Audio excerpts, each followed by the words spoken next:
All right. First of all, I want to thank you guys for coming here and covering this situation. There's a lot of news stories that could be covered, but when you have something that impacted this community as much as it did, I'm very thankful that the media covers this, because it's a really important topic about officers who were shot doing their job, but also what the impact was to this community and what this case meant to Central Ohio here over the last couple of weeks. So thank you for covering this. He's not here today, not able to be here, but I also want to thank the sheriff for his support in these situations. I served at his pleasure, and I'm very proud of my staff. Many of them are here today. I say it all the time, got the best in the business. I call them the varsity squad, and with that, the sheriff provides nothing but support to me and my division. I can't thank him enough for that as well. But today, this is not just about making arrests. It's about sending a message. I stood at this podium a couple of weeks ago, and I was asked, did I think that Daveonte Dixon, prior to his capture, had help getting away? One of you reporters asked me that question. And what I wanted to tell you was, of course I did. I thought that he had help. You don't single-handedly evade capture from 100 Central Ohio police officers, the best in the business, without help that night, which brings us here today. And as you know, Dixon was arrested for trying to kill 2 Mifflin Township police officers who were just doing their job when they conducted that traffic stop in Clinton Township that night. And today, we're here because 8 of those people made a decision to help a man who tried to kill 2 police officers. Let that sink in. They didn't panic. They didn't report him. They became part of Dixon's safe house circle, if you will, his little network of enablers who gave him rides. They served as communication lines from one to another. In some cases, they provided disguises, and they turned their homes into hideouts. And so today is about the names of those people that we took into custody this morning with the help of the U.S. Marshal Service. And so those people were Caitlin Mellon, 25 years old, Grace Mellon, 23 years old, Nathan Brown, 22 years old, Anusta Solomon, 21 years old, Isaiah Engel, 23 years old, Elijah Robinson, 22 years old, Namina Goller, 20 years old, and Latoya Birdsong, 42 years old. And of course, you guys know about the previous arrest with Jalen Call last week, or whatever the date was. So that's a total of 10 people who contributed to this absolutely senseless act. These were Dixon's trap rat friends, people who apparently thrive off of chaos and think justice can be outrun. Instead of taking a $40,000 reward, they chose to help a cop shooter try to disappear. Ended up in handcuffs, in a jail cell, and into the same spotlight of accountability that Dixon has. And with the help of the U.S. Marshal Service and Marshal Michael Black and his staff, who I can't thank enough, and also the FCSO detectives, many of them are here today, the FCSO Special Investigations Unit, the FCSO SWAT team, they tracked down Dixon's trail door by door, car by car, and lie by lie. And we found what we needed, not just because of what they said, because what they couldn't hide. And so these 8 people, and Jay LaCall previously, tried to shield the shooter, but they couldn't shield the truth. And to the officers that were targeted, to the families, to the officers that risked their lives to bring Dixon into custody, and to this community, we're not going to let people who aid violence walk away without consequences. And before I close, I want to thank the Franklin County Prosecutor's Office, Shayla Favor and her staff, for their counsel, and who undoubtedly will see this case through. Lastly, I want to thank the Franklin County Board of Commissioners for their support. As Chief Deputy, who has the duty of managing public safety assets and resources, and as a taxpayer myself, I live in this county too. The impact and the direct and indirect costs of the actions of Dixon and his now 9 Safe House Circle friends is absolutely maddening. And we'll work with the Board of Commissioners to figure out how we manage that going forward. But I'll leave you with this. Justice wasn't denied. It was just delayed for those that were involved. And as of today, that delay is over. And so again, I want to thank you guys and for covering this. And I want to thank Marshall Black and his staff. And with that, Marshall. Thanks, Chief. Good afternoon, everyone, and thank you for being here this afternoon to cover this. As a law enforcement community, we continue to show the value of partnership, collaboration, and the sharing of information and resources. This is another example of our sustained relationship with the Franklin County Sheriff's Office. We remain focused to rid our community of these violent fugitives. We are consistently asking the public to assist us in removing violent criminals from our neighborhoods. These individuals we apprehended today had an opportunity to help us capture Dixon before he committed another violent act. Instead, they chose to help him evade arrest. By doing this, they put members of our community in harm's way, to include children, innocent bystanders, and our law enforcement officers. This will not be tolerated. I've said this numerous times over the past few years as we continue the extremely difficult task of locating and apprehending violent fugitives that attempt to evade capture. If you are found to be assisting them, you will more than likely be charged. Today's arrests serve as examples. We will continue to look for support from our community, and we are extremely appreciative when we receive valuable information that leads to an arrest of a violent criminal. Thank you for being here. Oh, sorry, sir. At this time, I'd like to introduce Mifflin Township trustee Kevin Kavanagh. Thank you very much. And I want to just say thank you for keeping this story alive. I just want to give you a quick update on the two officers. Out of 15 shots that were fired, 11 shots hit their bodies. One officer is out of the hospital. He still doesn't have use of his right hand. They're hoping that as the swelling goes down in therapy, he won't need surgery. The other officer is still in the hospital. He's getting better. He's allowed to walk in the hallways now, and soon he will be going to inpatient therapy. I'm just thankful for all the care that he's getting at Grant. He's out of danger, but he has a long way to go. And I'm just thankful to the marshals, the sheriffs, for getting these 8 people off the street. And now I just hope that the prosecutors and the judges will keep them in jail. Thank you so much. We're going to open up to any questions that you guys might have. My first one would just be simple. Could you state everyone's name and spell it for me so I get it right in the title? We'll send it to you. How about we do that? Was great. Thank you. Thank you.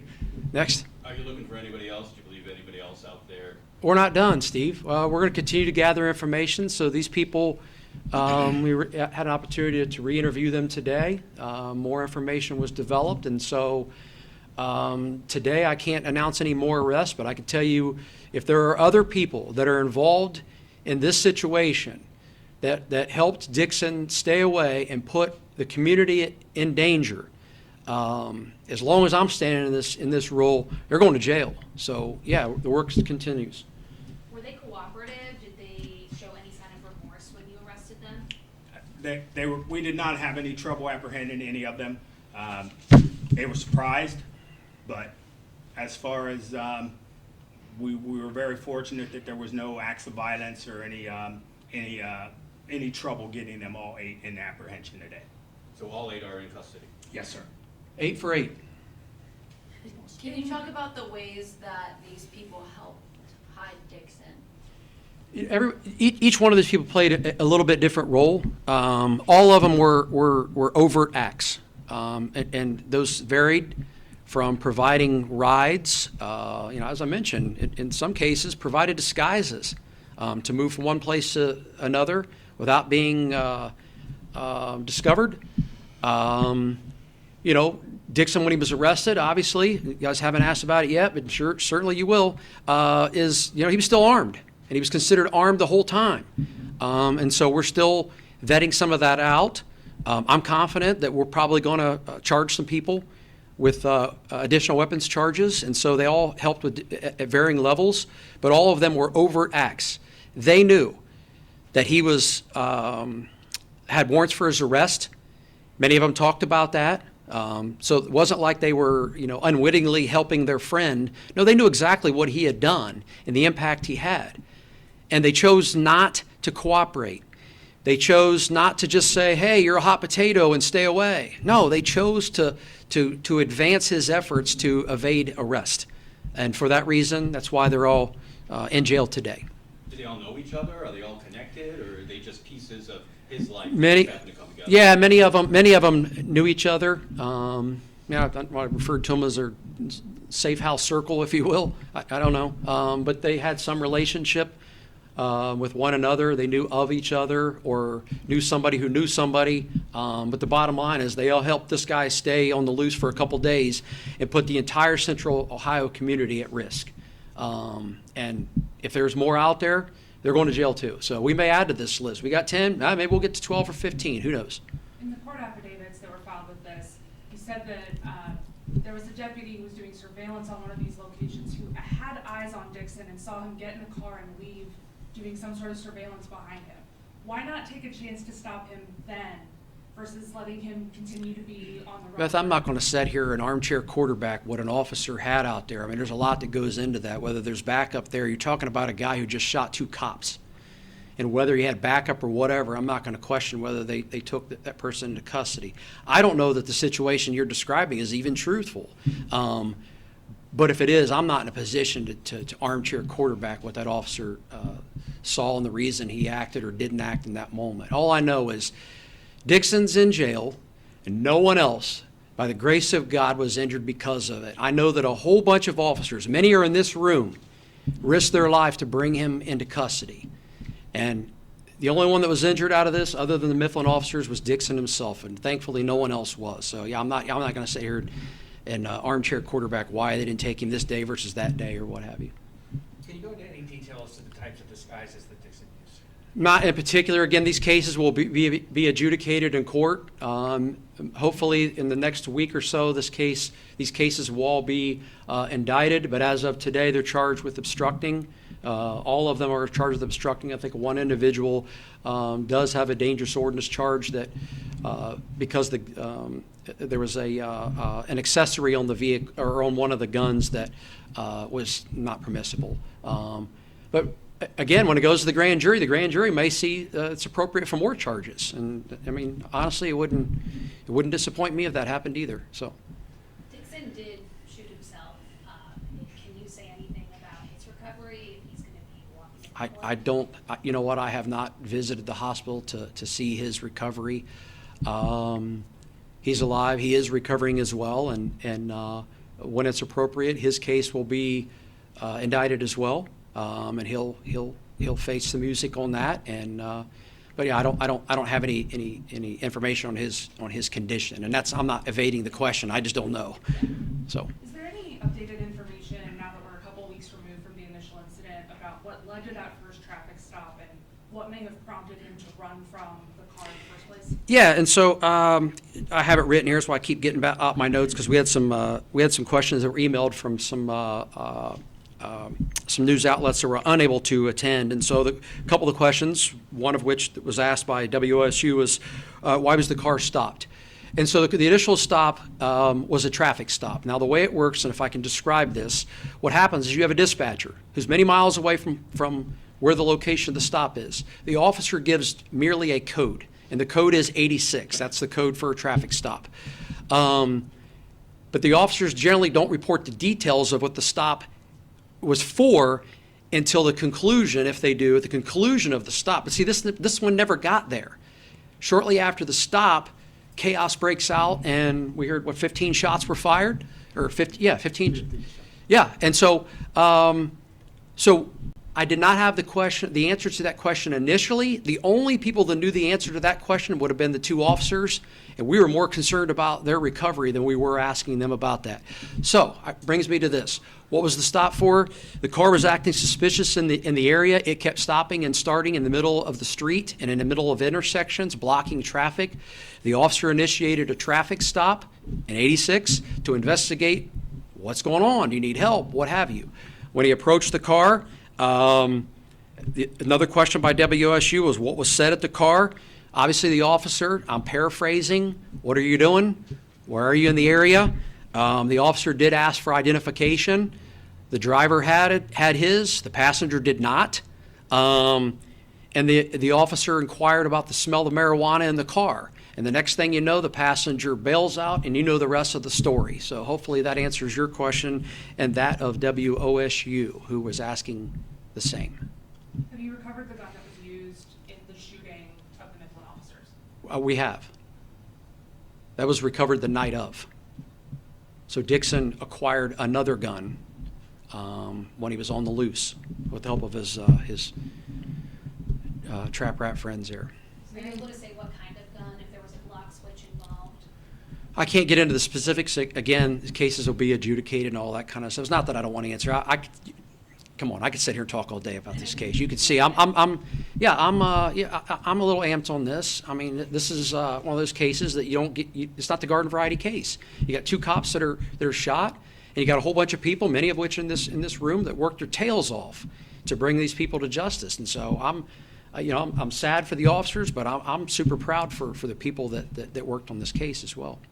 It's hard to believe it's been 3 weeks. It feels I know. longer than that, especially with I know. What happened in Morrow County, Hamilton County. I know. Can you just talk about the overall feeling being in law enforcement after these last few weeks?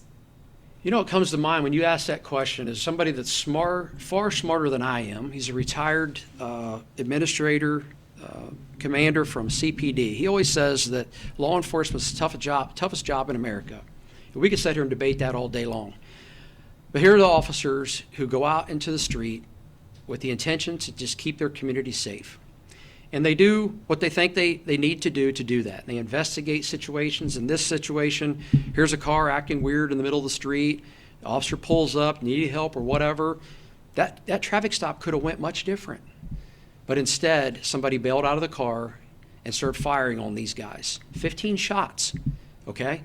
So then you got some of our colleagues who are laid up in the hospital, and our attention is on them. We want to go be with them, but at the same time, we got to chase down the guys responsible for it. And all along, you got 8 of his friends that are helping him and all kind of stuff. And so, law enforcement gets questioned a lot for what their actions do. And sometimes, rightfully so. I'm not going to argue some of the behavior that happens across the country. But you're right. Lately, with the amount of officers that have been assaulted, the officers that have lost their lives, and the impact of those communities and this community, as you see here, I can't imagine what they're going through in Morrow County. And we're thankful that the 2 officers didn't lose their life here in Central Ohio. But yeah, it takes a toll on you. I mean, like I said, these guys work day and night. The night of the incident, I had to basically suspend the operation at 3 o'clock in the morning because these guys are running on fumes. It wasn't because they didn't want to keep working. It's because at some point as an administrator, you have to recognize that people run out of gas. Go home, let's get a little sleep, let's get back at it again. And I think I mentioned the first press conference. I came back in the next morning, these guys were already writing search warrants and knocking on doors when I walked in there because I was like, where are we at? And it's like a ghost town in the office. Oh, they're all out beating the streets, Chief. And I'm like, geez, so it takes a toll on them. But you know what? Today's a good day. Went out this morning looking to arrest 8 people who helped us. And with the help of our good friends here, very quickly they were all apprehended and no one got hurt. And that's a good day. You said he acquired another gun while he was on the run. Any idea where that came from and if the person that facilitated that could be involved? I think I know, but I can't tell you today because we're still in consultation with the prosecutor's office on what the appropriate charge is. But we know where it came from. How about that? What else you got? That it? Again, I just want to thank you guys for covering this. There's a lot of news stories out there you guys could be running around on, and one that impacts the community like this. I'm glad you're covering it. You know, like I said in my last comment there, you know, the impact on this community and what these kinds of cases do, you know, as an administrator, I gotta try to manage, you know, assets. And we're in budget cycle right now. I'm planning for 2026. And how am I gonna run my division and help the sheriff's office run its budget? And these are the things that you don't plan for. These aren't the little ancillary things, oh, we forgot to dot a I or cross a T in last year's budget. These are the things you can't plan for. This case, if you look at the man hours, the impact, the officers are injured, the health care costs, the court cases, you're talking millions, and you can't plan for that.